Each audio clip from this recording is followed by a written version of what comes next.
For Dale Earnhardt Jr. and millions of Americans, race day is the biggest day of the week. But there are many moments leading up to Sunday. Systems to tune, equipment to test. Literally thousands of adjustments and preparations that make the big day possible. These take place on the other days of the week, away from the watchful eyes of devoted fans, on the 6 days leading up to race day. And you're about to live them with Dale Earnhardt Jr.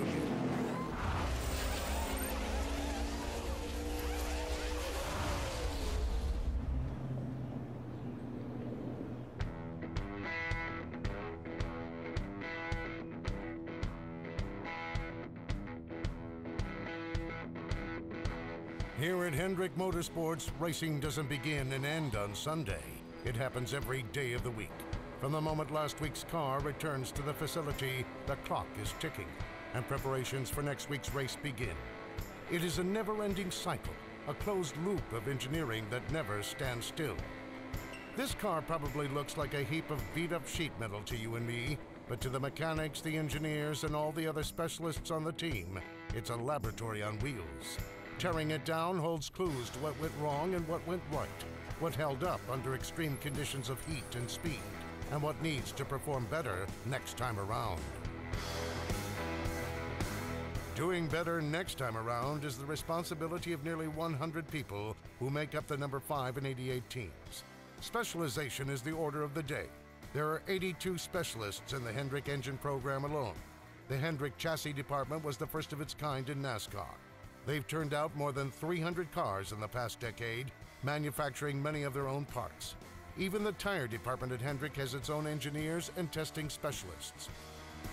It's an all-encompassing facility that can produce a rolling chassis with complete body in less than a week's time.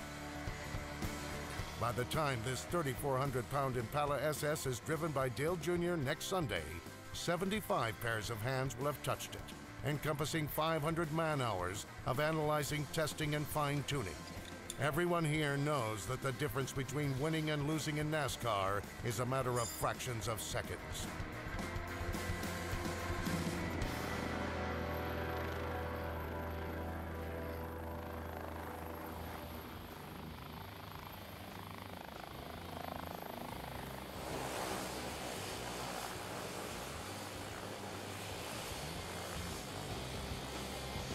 The moment of truth.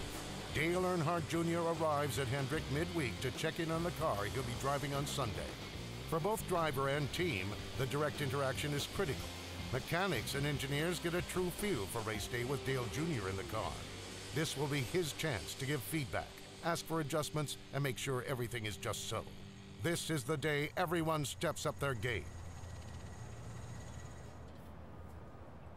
Always trying to step up their own game is the pit crew. 7 over-the-wall mechanics who can wrestle a 3,400-pound car into new tires and fuel in less than 15 seconds. If Dale Jr. is the man behind the wheel, these are the men behind the machine. We go over with the crew chief every week on Monday to get the adjustments that we anticipate. Look at the box size, the pit box size, so we can tell Dale how quick to get in, how fast to come into it so it doesn't slide through. Practice all of our adjustments, then we just practice fundamentals beyond that. We like for Dale to come. You know, the guys get all amped up when he's here, the intensity picks up. We like to see him come.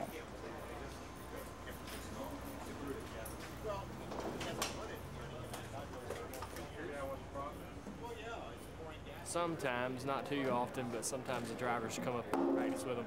I could have used the practice every once in a while, especially after wintertime, to come up here and practice a little bit.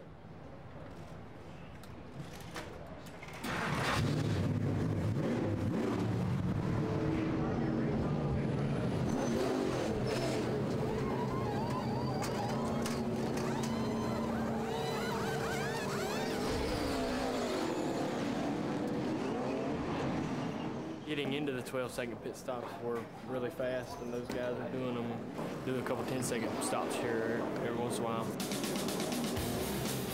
To stay on top of their highly choreographed game, the crew needs to be in top physical condition. Given the intense physical demands, these are athletes in every sense, often recruited from top college sports programs. They practice live pit stops 3 times a week. That's on top of intense physical and cardiovascular workouts. If they're not performing at their best, neither is their driver. And every second lost on pit road translates into 100 feet on the track. I think one of the most exciting things with working with Dale Jr. is, I mean, just everything he brings to it. I mean, he also has the desire that he wants to win. So, I mean, I think it all together, it makes it a perfect situation for the team and the driver to have together. You prepare a little differently, I think, every week. You think about the track and what happened there last time, how well or how unfortunate that race might have went. And you just try to think about how you can do better. Did y'all do all right? Huh? Did y'all do all right? 10:50. Need another tip in there? Yeah. Chris, how would you go ahead and blow that motor up so it quit leaking? They need to put a new chip in there, yeah. What's that thing at 6,400 or something? Just enough to keep the rods in it. To get excited and amped up before race weekend. I mean, that's pretty easy. I love driving race cars. Traveling and racing on the weekends, that's what I do for a living. So there's a high level of excitement and nervousness and all kinds of things coming up before a race. And it just builds up, and gets more intense the closer you get to the start.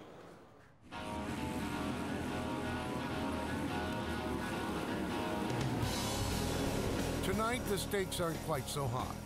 At the Dirty Mo Acres go-kart track at Dale Jr.'s home, the team gets away from the office for a while, but they can't seem to pull themselves away from racing. It's kind of warm out here. Are you sweating just a little? Just a little toasty. I'm a little warm. Toasty. You? Yeah, just a little. We got a lost wallet. If anybody finds a wallet or sees a wallet or wants to track down a wallet, this is the time.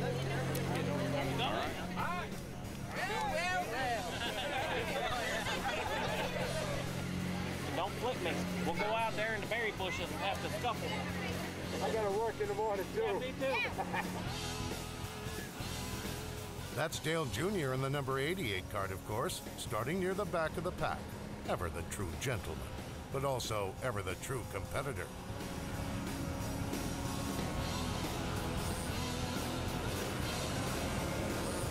If there's any doubt just how much the number 88 team loves what they do, seeing how they spend their time off should clear it up.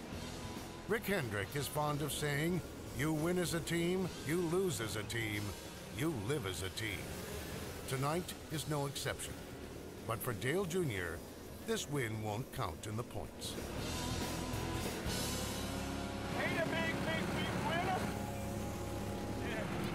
That's pretty fun. Up on the hill. Blast right there. Dude, I knew if I kept chopping that corner like that, I was gonna get punched. That's all right. That was pretty fun. Hey, man, thanks a lot.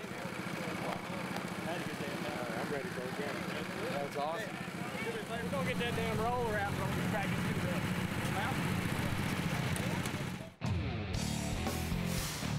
Back at Hendrick, meanwhile, in the paint and decal department, the pace is somewhat less relaxed. The 2009 season isn't even in the books, and the 2010 paint out is ready to be inked.